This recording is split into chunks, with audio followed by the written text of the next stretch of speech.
Those who are coming for the first time, so just to recap for the schedule for the rest of the day, that's Saturday. Sorry.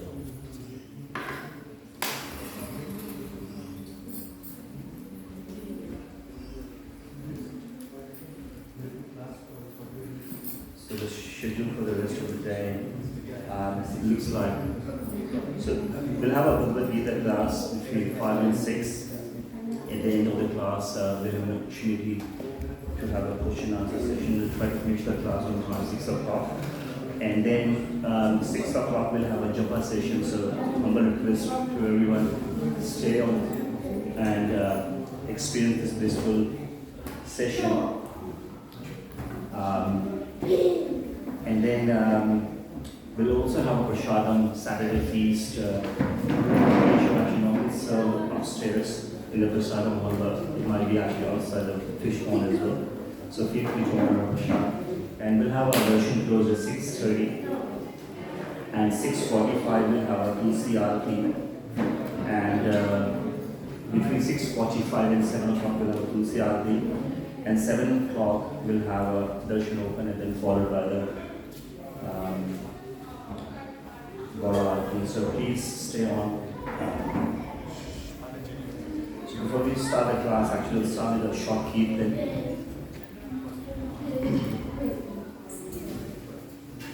Those who know this small prayer, just repeat after me. Jayo Radha Madhava Kunja Vihari Jayo Radha Madhava Kunja Vihari Jayo Radha Madhava Kunja Vihari Jayo Radha Madhava Kunja Vihari Jayo Gopi Jana Vallabha Girivaradhari Jayo Gopi Jana Vallabha Girivaradhari Jayo Gopi Jana Vallabha Girivaradhari Jayo Gopi Jana Vallabha Girivaradhari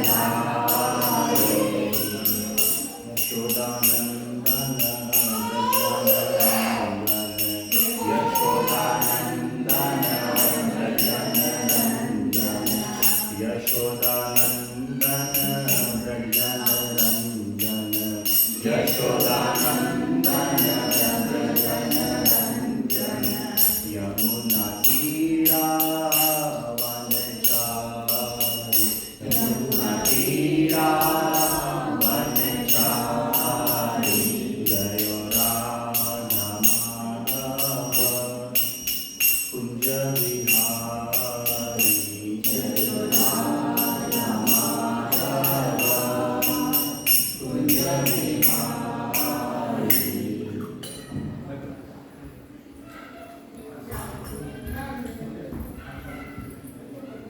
Om Jnanandasya Jnananjana Chakshuruntam Yena Tasmai Shri Gurave Namaha Shri Chaitanya Mano Vishnu Sthapitam Yena Bhute Swayam Rupa Dadati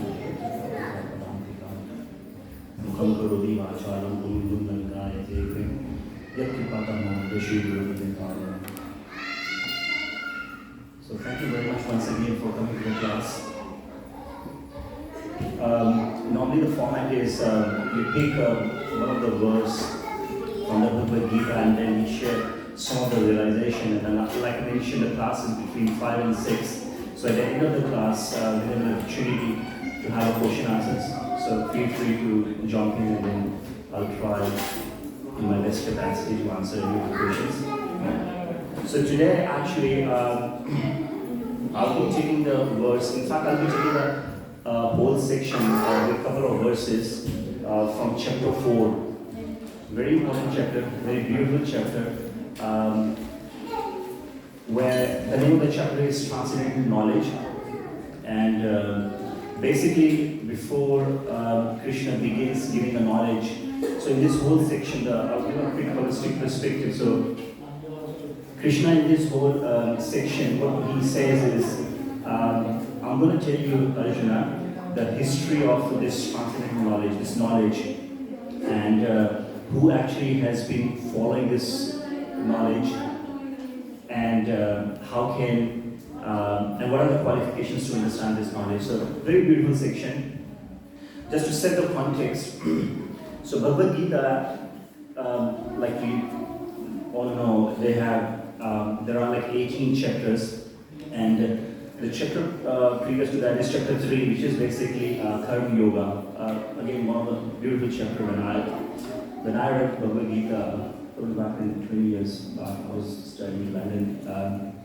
I straight away jumped onto the chapter 3, and I was like very, very motivated by the statement which you mentioned in the Karma Yoga, because like most of us say, like man is the architect of his own fortune, so you do what you read and all those kind of things. But then again, that's not the Karma Yoga which was mentioned in chapter 3 here. Just to set a context, in chapter 3, what Krishna mentioned is, on a holistic perspective, a yoga ladder. So I think we did mention in a couple of classes back. So there is what we call self-realization.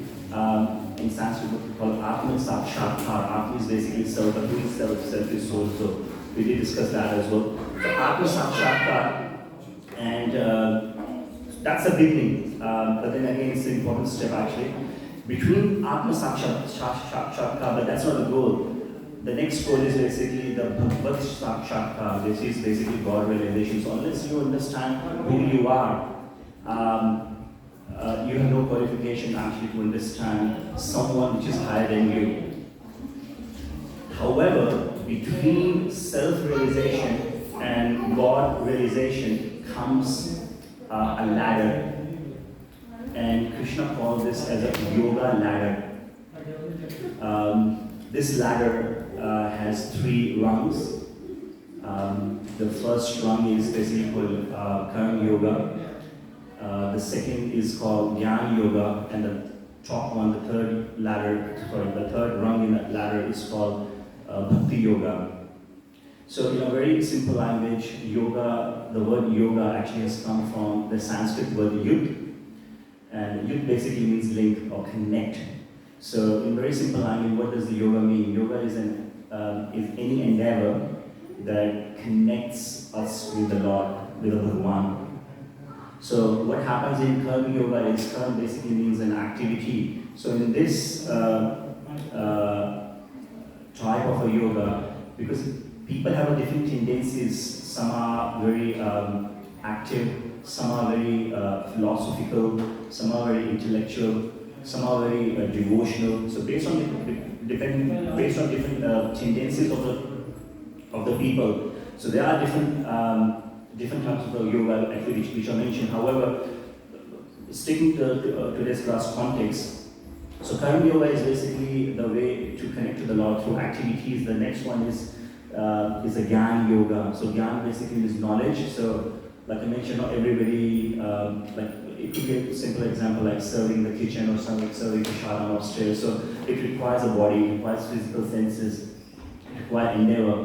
So not everybody is that capable enough. Somebody might have, like me, I have like lower back pain. So not everybody is actually at the level where they can serve or try to connect to the Lord or gradually progress towards the Lord or Bhagwan through activity. So for them, the next part is Jnana. So through knowledge, they try to connect, they study scriptures and they try to connect to the Lord. However, again, this is not the highest one. The next one is a Bhakti Yoga. So Bhakti Yoga is basically, Bhakti means devotional service. So in this round, basically the practitioner tries to connect to the Lord through devotional services, and there are many, many devotional services. I think in one of the previous classes we did mention about 3 different types of activities, karma, vikarma, and karma. So how we can do the activities which takes us towards the Lord. Now, like I mentioned, the Karma Yoga, the goal of a Karma Yoga is a Jnana, is a knowledge. So that is basically the essence. and that basically becomes the connection between chapter 3 and chapter 4. So in chapter 3, Krishna mentioned about the karma, and in chapter 4, Krishna is talking about transcendental knowledge, the jnana. So this jnana is very, very important. Like I mentioned, I'll be taking a whole section. Let's see how much we can finish before 45 minutes.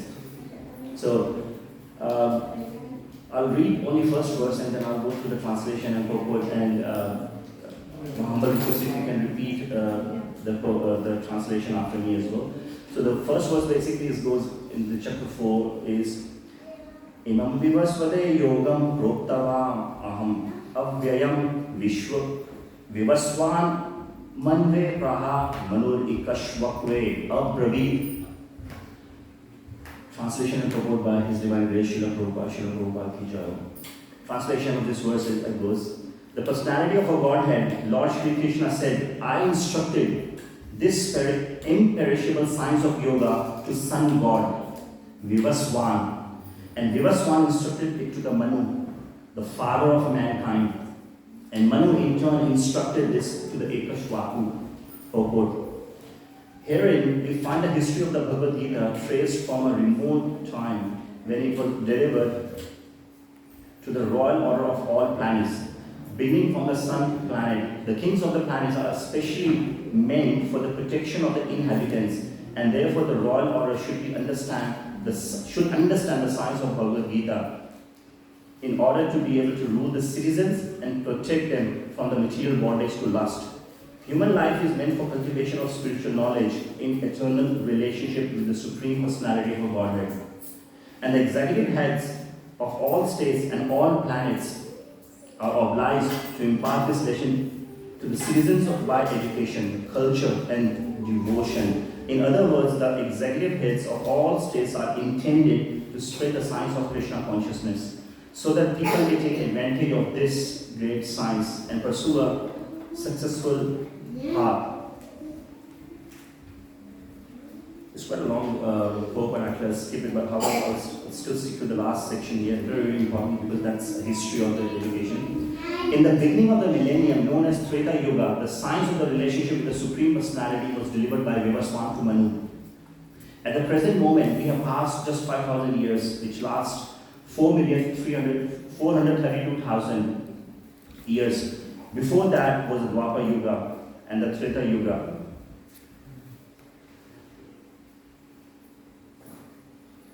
Thus, some 2,005,000 years ago, Manu spoke the Bhagavad Gita to disciple son Maharaj Ekaswaku, the king of this planet Earth.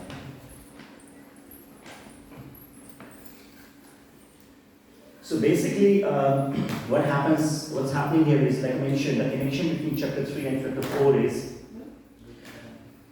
Krishna started with the karma yoga, and the goal of a karma yoga is a jnana, to acquire knowledge. Now, what is that knowledge, and why do we need to understand this knowledge? Now, Krishna is actually explaining here, and this verse in one line can be understood as a history of transcendental knowledge. Who understood this knowledge, how this knowledge was given, and how this knowledge actually has been descending or progressing. So basically, Krishna, what he's saying in this verse is, in the beginning of the creation, I actually gave this. Krishna himself saying, I'm the one who gave this transcendental knowledge to Vivaswan. Who is Vivaswan? We'll come back to the point later. And Vivaswan actually gave this knowledge to the Manu. We'll come back to the point again later, who is Manu. And Manu gave this knowledge to the Ekaswaku. Now, what does the meaning here is, we need to understand here that the post prime minister is different from the person who sits on that position. So the position is different from the person.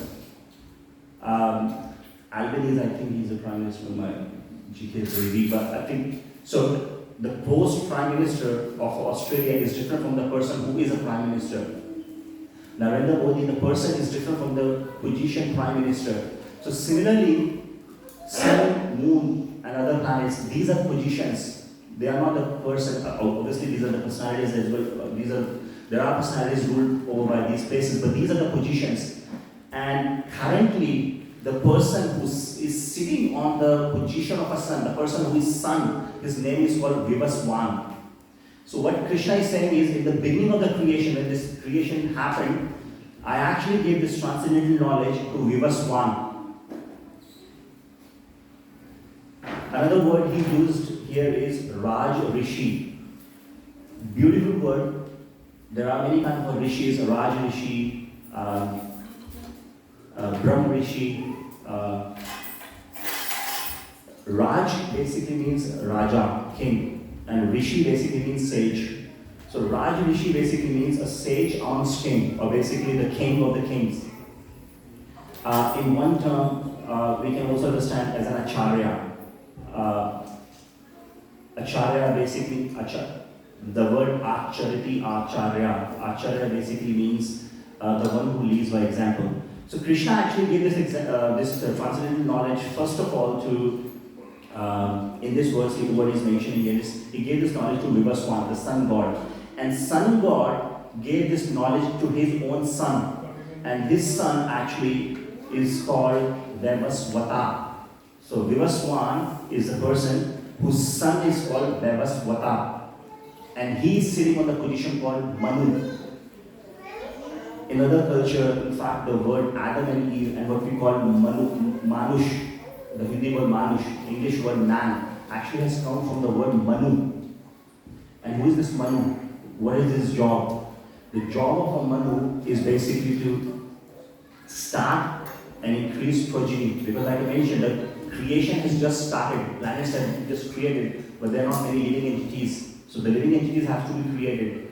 So it's a responsibility of a Manu, the first Adam, as we hear this word in other faith. So Vivaswata is the son of a sun god, and he got this knowledge from his father, Vivaswan. And Vivaswata Manu gave this knowledge in turn to his own son. He had many sons, and the eldest one is basically called Ikashwaku. And henceforth, basically, this was only 3 names are mentioned. And we also hear that Shri Ram actually he appeared in the Sun dynasty. Ikaswaku, so sometimes actually it's also mentioned Ikaswaku dynasty. So Shri Ram actually appeared in that dynasty. So technically there are 2 dynasties from where the progeny actually happens. Sun dynasty and the Moon dynasty. So here actually Krishna is saying that I gave this knowledge in the beginning of a creation to the sun god, and this is how the information actually has been happening. Now, quite a technical stuff, actually, I'll keep it very short here, just try to make it simple. Now, there are 4 ages which what are in Sanskrit called yugas, and currently the yuga what we are here now is called the Kali Yuga. Now, this, we can think of this as a cycle, a wheel, and this wheel is continuously moving, it's rotating. However, there are different segments of this wheel. There are 4 segments of the wheel, and every segment has its own duration. So Kali Yuga, the duration of the Kali Yuga is basically 4,32,000 or 430,000 years. So this is the duration of the Kali Yuga, and we have only come 5,000 years from the beginning of the Kali Yuga. So as I mentioned, actually, I think when I was studying in the uni, so I think there was a Hawks rumor that in 2000, probably I think 2000 or 2012, there was a prediction by some so-called philosophical people. They call their calendar Maya calendar, and according to the calendar, the destruction is going to happen. The universe will end in 2012. So I mean, we can see it remain, and then again in 2000 came the Y2K bug. Probably the universe will die, the universe will end, and people will die. So all those kind of speculative theories people have been coming up, but we all are surviving. We all are here. So it's very important actually to hear from the bona fide education, from the bona fide representative, a bona fide source. So here Krishna himself saying this transcendental knowledge was given by me to the sun god, and I gave this knowledge. So basically, Kali Yuga, what we're saying is the duration is 432,000. Now, when we double the duration of this Kali Yuga, that was the duration of the previous Yuga, that was Dwapar Yuga. So 432,000, if you multiply by 2, it comes 648. And then that's the duration of the Dwapar Yuga, and then if we multiply the duration of Kali Yuga, which is by 3, which is the 3 times the duration, that is basically the Yuga before the Dwapar Yuga, that's called Treta Yuga. That was somewhere 864,000. And then if we multiply the duration of Kali Yuga by 4, that comes out about like 1,296,000 years, and that is the duration. That was the duration of the Sat Yuga. So that was the first age of this time field factor.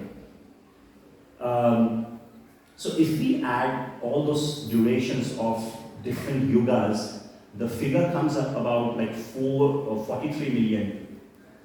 That's basically the sum of the collective figures of all the yugas. That means once the whole cycle, the wheel of a time makes a complete rotation, that is the duration of that whole complete yuga, the 4 yugas. And that basically 432,000 is basically called Mahayuga. Now this Mahayuga, so one wheel rotation, completion of one wheel rotation is basically a Mahayuga. And when this wheel rotates 1,000 times, then basically it's called one kalpa. It's called one kalpa. What is one kalpa? One kalpa is a daytime of a Brahma. Brahma is the highest living entity. He's the one who has created all the creation. In fact, Bhagwan has created everything, but Lord does the sarva, which is the primary creation, and he empowers his living entity, his appointed living entities, empowered appointed living entities to do the rest of the work. So the secondary creation actually is created by the Brahma. So one kalpa, which is 1,000 cycles of Mahayuga, is a daytime of Brahma. Now again, we can see like what's the length of the Brahma's one daytime of a Brahma. Now, so basically for us, it's like 432,000 into 1,000. It comes out something like a trillion figure actually. In fact, the figure is basically 4 billion. So is the night time for Brahma as well. So 12 hours, his 12 hours, not his celestial 12 hours is 4 billion on Earth, planet Earth, which is called one kalpa, which is 12 hours, the daytime, multiple 2. So 2 kalpa basically becomes a complete day, which is 24 hours. So his one day is basically 8,640 billion. So that's the duration of our Brahma. And again, Brahma, and then if we multiply this figure by 30, that comes Brahma's month, and then we multiply that by 360, because we know like we have 364, 365, but there is no absolute confusion for Brahma's life, which is set by the Lord himself. So on his planet, Brahma's planet, his year has 360 days. Again, when I'm saying 360 days, 360 celestial years and not the years, the Greek. Actually, we follow the Gregorian calendar, the English calendar.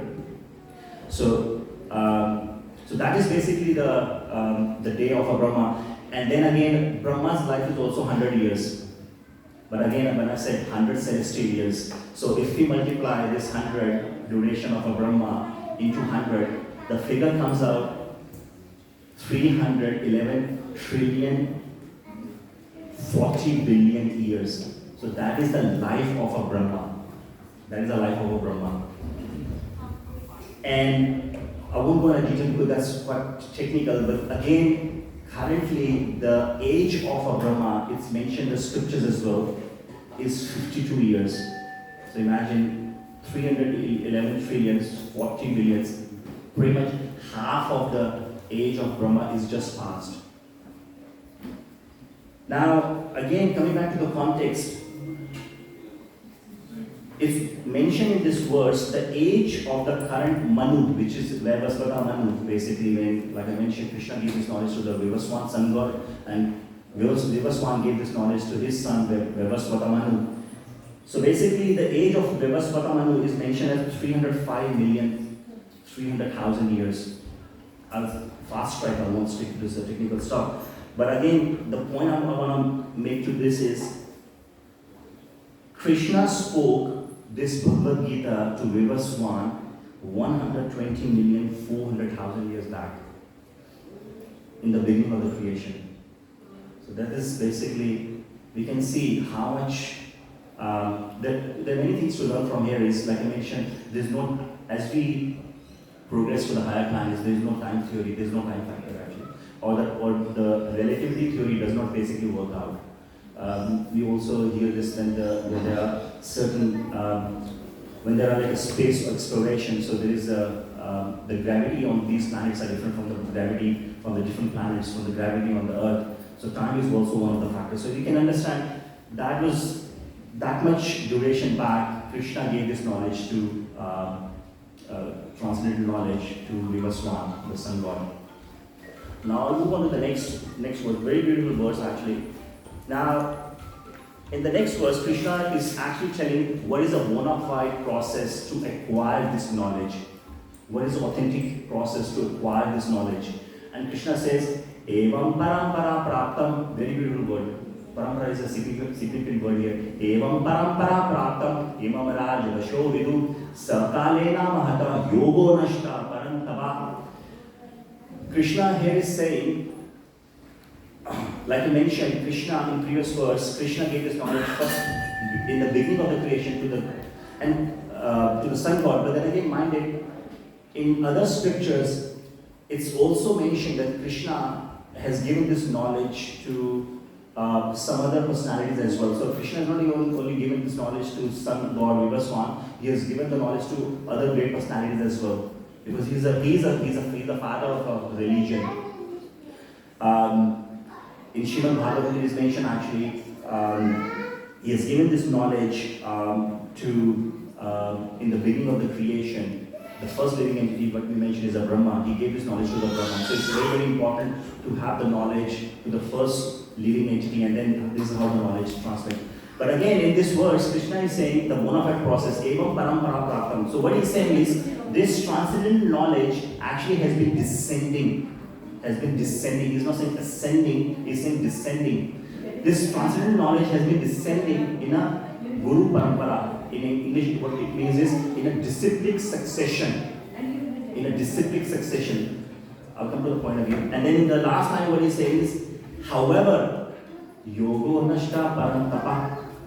This knowledge actually has been coming in a disciplic succession. However, it lost its essence in due course of a time. Nashta parantapa. This knowledge which was coming in a disciplic succession lost its essence. Now, how we can understand this is, we must have heard something called Chinese whisper, or probably like sometime I've seen a few videos, funny videos on the YouTube. So some of the motivational speakers just to motivate and try to emphasize the concept of and importance of the communication, and not just the communication. So communication is basically has got two parts: listening, active listening, and speaking. So just to emphasize the concept of the communication, how important it is to actively listen and clearly speak so that other person can understand. So what they do, they do some kind of activity. So what happens is they make people stand in the queue to see all of them in one direction. And then he turns around the person at the last, and then he speaks something or he acts something. And then he says, now you turn around, tap on the shoulder of the next person, and then you act without even speaking. Let's take an example, like he performs an act. And then he does something based on what he perceived from the source, or from the source actually. And then the second person tap on the shoulder of the third person, and then he does something, and the third person understands something. Third person taps on the shoulder of the fourth person, and this actually goes up to the end. And then the first person and the last person they brought together and they said, okay, now you perform, the last person, you perform what you did.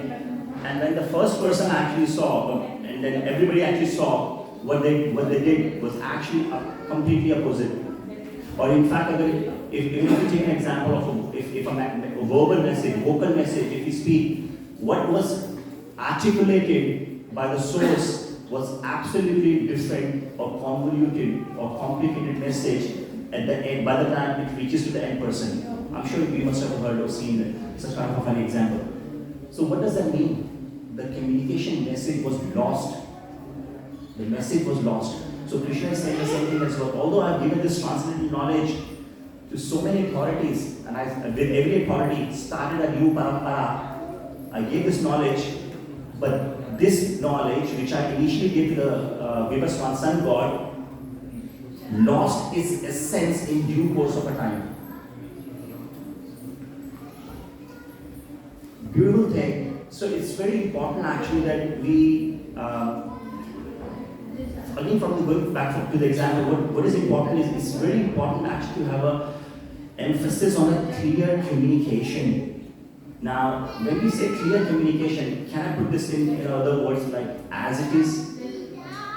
Without concoction, without using your own brain, just listen or just hear what is being told to you and just absorb it and just deliver the message as it is. And our Srila Prabhupada, Founderacharya of this Hare Krishna movement, when he wrote this Bhagavad Gita, once he was in the US, when he wrote this Bhagavad Gita, so the name of the Bhagavad Gita is basically called Bhagavad Gita. It's just not a Bhagavad Gita. It's called Bhagavad Gita as it is. In Hindi it's called Yatha Guru. Yatha means as it is. Whatever is being told in Guru Parampara, as it is, without concoction, this message actually has been mentioned in this book. Once he was in the US, and then one of this reporter, she asked a question to many years back, many decades in fact back. She asked a question to the Prabhupada, what's the need of another Bhagavad Gita when we already have 700 versions of our Bhagavad Gita circulating on the planet Earth already? And of that, majority of the language in which Bhagavad Gita has been articulated is English. So it looks like this is another English version of the Bhagavad Gita. So what's the need of the Bhagavad Gita? In fact, Srila Prabhupada has answered this question itself in the introduction. Very beautiful book. When 10 years back, 11 years back, when I got this book for the first time, and there are like 62 pages of introduction. Bhagavad Gita is not even started. Prabhupada is just giving a whole summary. It took me 4 months to even absorb what's being even discussed, what's being even taught. So he also answered this question in the introduction. So what he says is, although there are 700 versions of a Bhagavad Gita already present on this planet Earth, majority of them could be in English, but the point is how much transformation has happened into the hearts of the people. How much of those different versions of the Bhagavad Gita have actually made devotees, surprisingly, maybe shamefully as well, some of the writers of these so-called versions of the Bhagavad Gita, they have even removed Krishna, the main speaker of the Bhagavad Gita itself. Some have come to the conclusion that Bhagavad Gita was not even spoken by the Krishna, it was spoken by someone formless, Nirakan, Niragun, who is present inside the Krishna, and Krishna was a medium. All kind of a nonsensical conclusion. With due respect to all those variations, but again, coming back to the statement which Srila Prabhupada made is, how much transformation has happened? How much transformation has happened? I could be wrong in the figure, but approximately I think there are more than 500 temples of ISKCON worldwide. Worldwide. Now you can imagine how much devotees would have been connected to those ISKCON as well. Just one book. So that basically makes to the point, what Krishna is saying is, this knowledge actually has been coming in a disciplic succession. Now again, point is, what is disciplic succession? Disciplic succession, as we hear in the first verse, Krishna said, I gave this knowledge to Sun God. So that means in that context, when someone gives a knowledge to someone, so the relationship between these two persons are of Guru and Shishya, master and disciple. So master gives this knowledge to the disciple, and when this disciple actually becomes a master, then he gives this knowledge as it is. The important part is as it is, without concoction, without subtraction, without any addition. The same message which Krishna gave this to Sun God, as it is, the knowledge was given by Son God to his own Son. And henceforth, this knowledge has been descending. Now another point is descending word is very important. Sorry.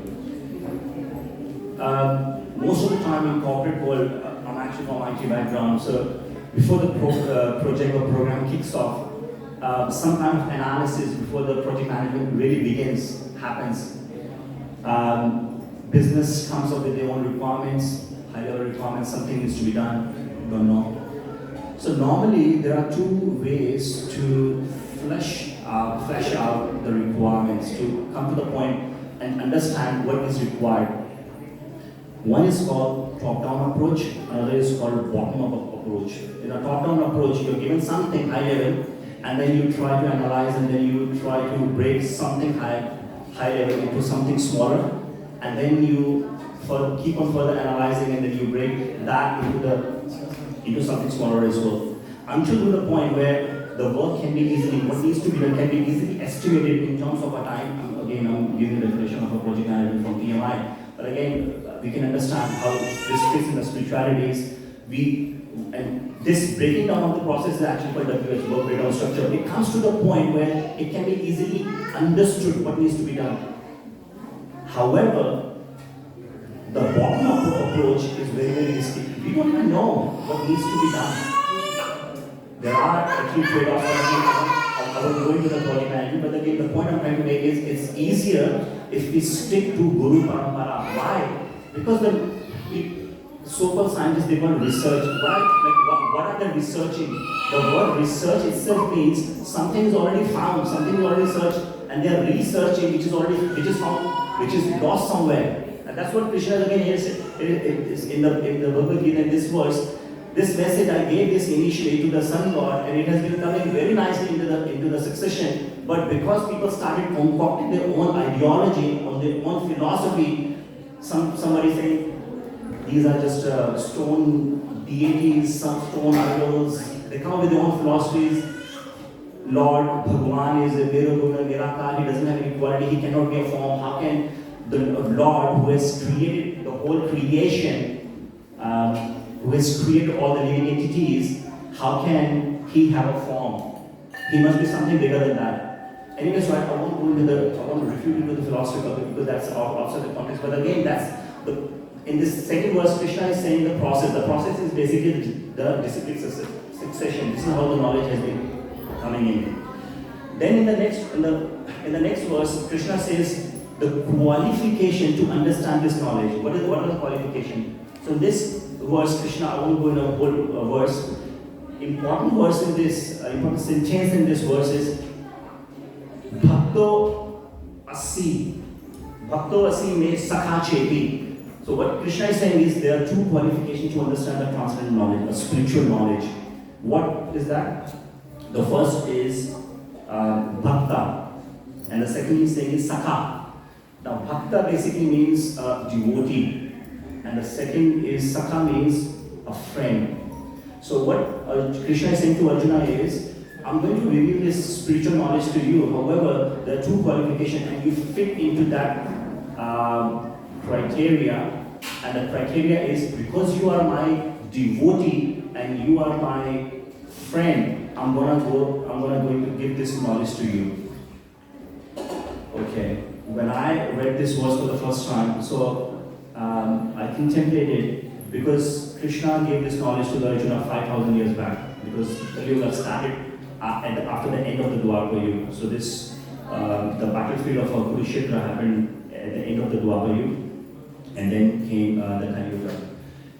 So when I had read this verse, then I said, okay, because Krishna was physically present before Arjuna, so he can very safely say, okay, because I can see you physically face to face, okay, I'm your devotee. We all can superficially, I don't call myself a devotee, I'm in a process of becoming a devotee, but again, just to set the context, we can say we are devotees. That point is simple. But what about friend? Krishna was present on the planet Earth, and then he returned to his own abode, his own planet. So Krishna was physically present 5,000 years ago. Now he's not physically present. So how can, if I will have to understand this knowledge, so does that mean, because the only two qualification is to have a devotion, okay, we can have a devotion, and to have a friendship, but Krishna is not present amongst us. Because we don't qualify into these two criteria, so does that mean we should safely close this book and then go back home? We don't need to understand this. Because the Bhagavad Gita you're saying, is because it's mentioned in the Bhagavad Gita. But again, this is where we need to have an association of a guru. And the important point is, the scriptures should not be understood textually, but contextually. Tadvidhi pranipatena pariprashnena seveya updekshanti de jnana jnaninas taddarshina. Very important verse. The word here is tadvidhi. Basically, this verse is the first verse in the Bhagavad Gita which Krishna mentions the importance of a guru. It brings the importance of the guru. The word here says tadvidhi. Vidhi means process, tad means that. There is no other process to understand the scriptures. There is absolutely no other process. We need to have an association of a guru. We need to have a bona fide guru in our life. He is the one who can explain the things contextually. Otherwise, we have all the chances to get bewildered. So when we understand this thing, how do we understand Krishna is not physically present? So how do we know? Again, the answer is there in this verse as well, and it's mentioned in one of the words elsewhere in the Srimad Bhagavatam. I won't go into detail. Because Krishna is not physically present, but that doesn't mean actually that we should not have a spirituality. We should not follow the spirituality. The alternative to the Krishna is 3S. The first is the spiritual master. Second is the scriptures, shastras. Spiritual master is the guru. And the third is basically the spiritual practitioners. So the people who are practicing the spirituality. Because they are none other than the representative of the Krishna. If they are coming in evam parampara praptam, if they are following the same disciplic succession, if the water is coming in a waterfall and it's not being diverted to any other path, it's exactly the same water which is available at the bottom and at the top. So it's the same water without any concoction, without any subtraction, distraction. So in the absence of the Krishna, we need to have an association of a guru, sadhu and shastra, which is spiritual master, scriptures and saintly persons. Now again, coming back to the point, I haven't even answered. Krishna is not physically present. So what you're saying is, because Krishna is not physically present, I can have an association of these three. Now what will happen? Why is Krishna saying Sakha? Why is Krishna saying Sakha, friend here? The context here is, a true friend is the one who is non-envious of the other friend. He's always thinking for the positivity of the other friend. Now, that is the reason what Krishna is saying is, although the word he is using here is Sakha, but what he means here is the qualification to understand this transcendental knowledge through Guru, Sadhu and Shastra in my absence is non-enviousness and devotion. This is what basically it means. Now there are 18,000 verses in the Srimad Bhagavatam. The first 3 verses in the Bhagavad Puran are actually the prayers of Srila Vyasadeva. He's the one who has written all the Vedas and broke the Vedas into the Puranas into the Upanishad and henceforth. Beautiful verses, beautiful. The first 3 verses are actually itself the prayers. The second verse actually goes like Dharma projita katvatva paramo nirmat, beautiful word, and that's an answer to this question. Nirmat saranam satam vedyam vastam vatruvastu shivadam tapatriyonundulenam Srimad Bhagavate Mahamuni Krite Kimva Paranishwara Satyo Hridya Vruddhya Atrikitati Shu Shu Shu Bhishtat Shana. So the important words in this line to our context is Nirmatsaranam Satam. So the word Nirmatsaranam, if we break the word Nirmatsaranam, so Matsaranam actually means enviousness, jealousy. And nir basically makes the word opposite. So basically non-enviousness, no jealousy. So what Krishna is saying here is, so in this prayer, what Srila Vyasadeva is saying is, the qualification to understand, in fact, it's mentioned at many places. This word actually has come in many places. And this is again goes back to the verse in this Bhagavad Gita. The qualification to understand scriptures is nirmatsaranam, non-enviousness. See, when someone takes an admission into the engineering college or a medical college, the prescribed textbooks are available in the shops. When the child graduates to a new grade, say from grade 6 to the grade 7, they're given a checklist of the books what they need to buy for the rest of the year. The books are available on the shops in the market. So if the books are available, if the medical books are available in the market, if the engineering books are available in the market, so why can't everybody become an engineer? Why can't everybody become a doctor?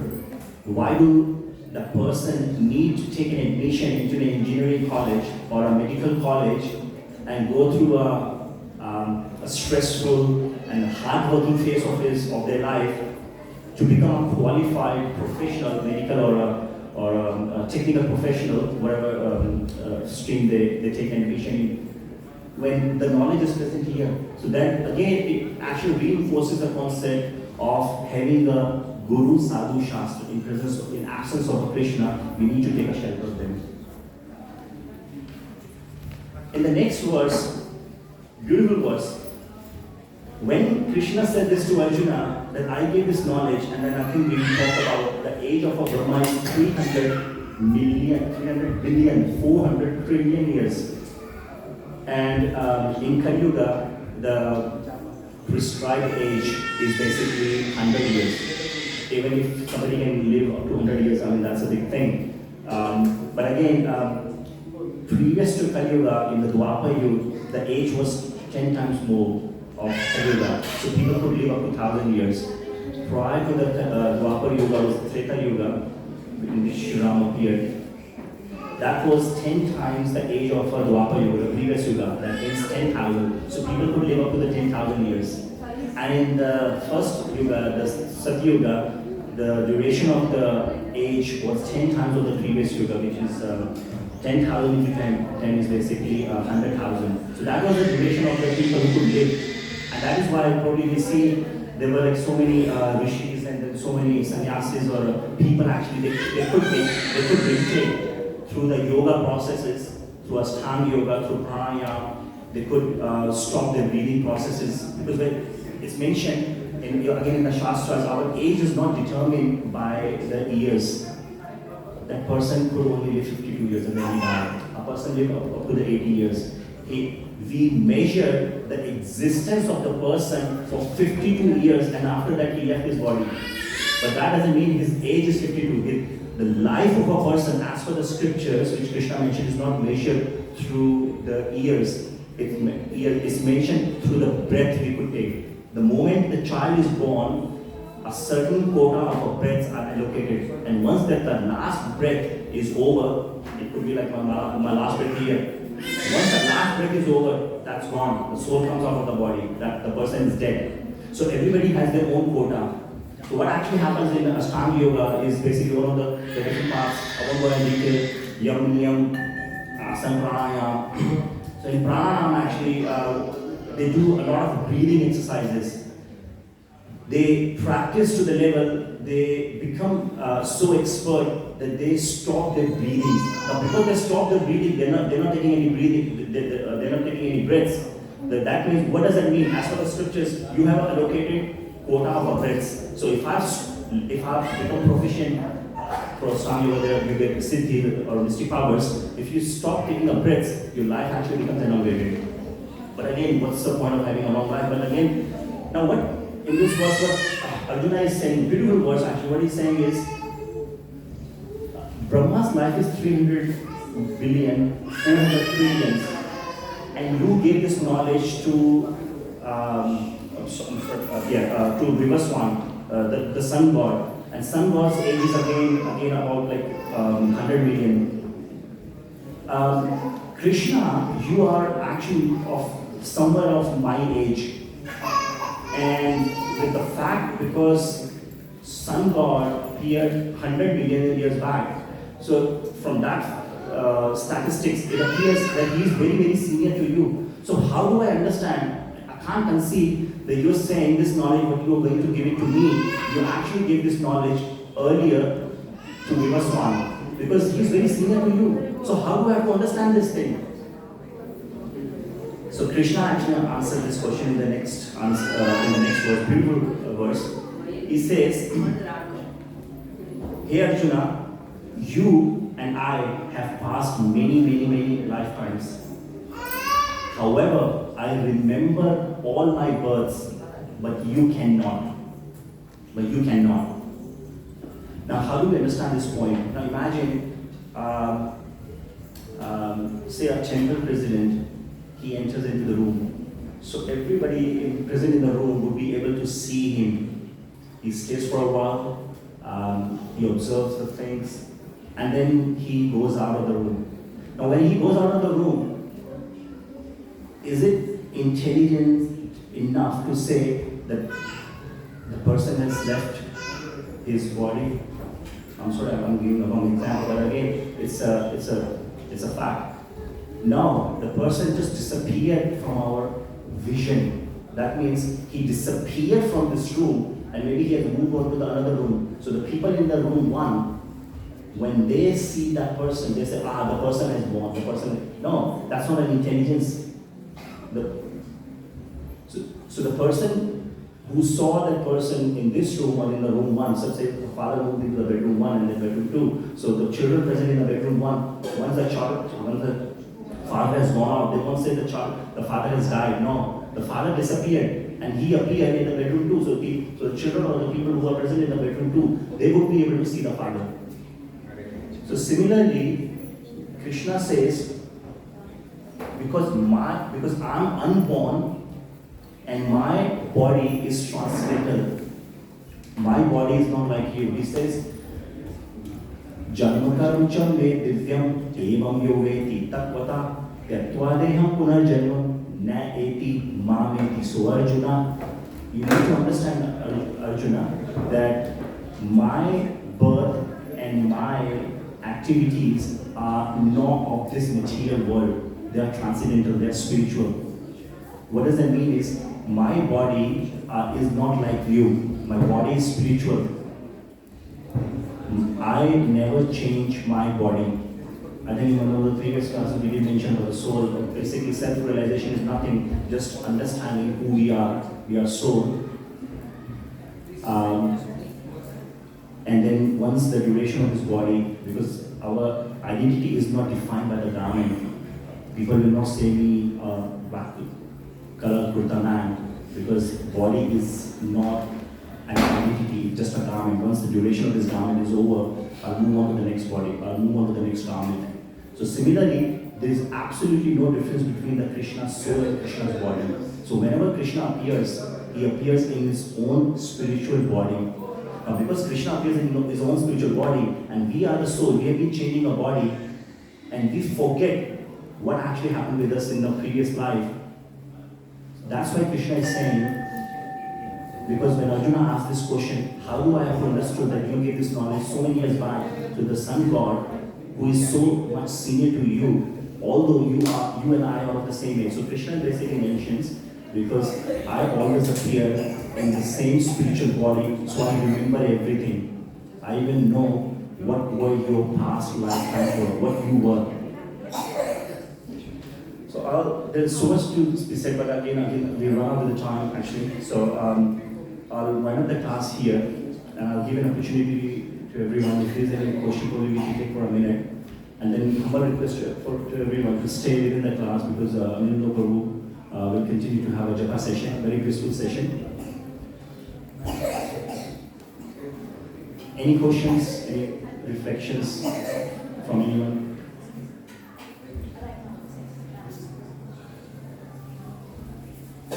Thank you very much. Krishna Consciousness की जय, Srimad Bhagavatam की जय, the gold, Hare Krishna.